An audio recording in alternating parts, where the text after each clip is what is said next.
అందరికీ నమస్కారం. నేను మీ హమీద్ ఖాన్, ఏసీబీ ఇన్స్పెక్టర్, అనంతపురం. మొన్న గుదిబండ తహసీల్దార్ మ్యుటేషన్ చేయడానికి ఒక వ్యక్తి దగ్గర 20,000 లంచం తీసుకుంటుండగా ఏసీబీ వాళ్ళు పట్టుకోవడం జరిగింది. తర్వాత ఆ అధికారి ఇండ్లు సోదా చేయగా సుమారు 54 లక్షల రూపాయలు క్యాష్ మరియు బంగారు వెండి ఆభరణాలు దొరకడం జరిగింది. వీళ్ళకి ఇంత డబ్బు ఎక్కడి నుండి వస్తుంది?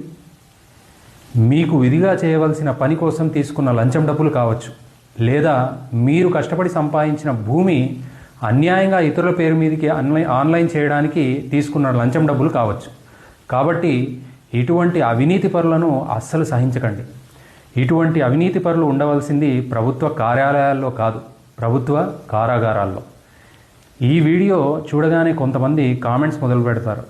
కొద్ది రోజుల్లో అతనికి బెయిల్ వస్తుంది, కొద్ది రోజుల్లో అతనికి ఉద్యోగం వచ్చేస్తుంది అని. మీకు తెలియాల్సిన వాస్తవాలు కొన్ని ఉన్నాయి. ఈ సంవత్సరం జనవరిలో మేము కట్టిన మొదటి కేసులో ముద్దాయికి సుమారు 70 రోజులకు బెయిల్ వచ్చింది. ఆమె ఇంకా సస్పెన్షన్లోనే ఉంది. ఇంకా ఎన్ని రోజులు సస్పెన్షన్లో ఉంటుందో తెలియదు. ఇక్కడితో కేసు అయిపోదు.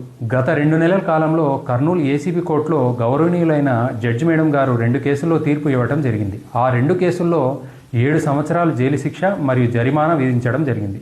వాళ్లకు ప్రభుత్వం నుంచి రావాల్సిన బెనిఫిట్స్ ఏవి కూడా రావు. ఏసీబీ కేసు అంటే అంత ఆషమాషి ఏమీ కాదు.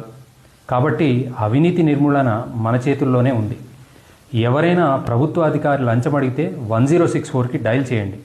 అనంతపురం మరియు సత్యసాయి జిల్లా వారు నా నంబర్కు నేరుగా కాల్ చేయవచ్చు, లేదా మా డిఎస్పీ ప్రసాద్ రెడ్డి సార్ గారి నంబర్కు కాల్ చేయవచ్చు. కేవలం అనంతపురం మరియు సత్యసాయి జిల్లా వాళ్ళు మాత్రమే నా నంబర్కు మరియు డిఎస్పీ గారి నంబర్కు కాల్ చేయవచ్చు.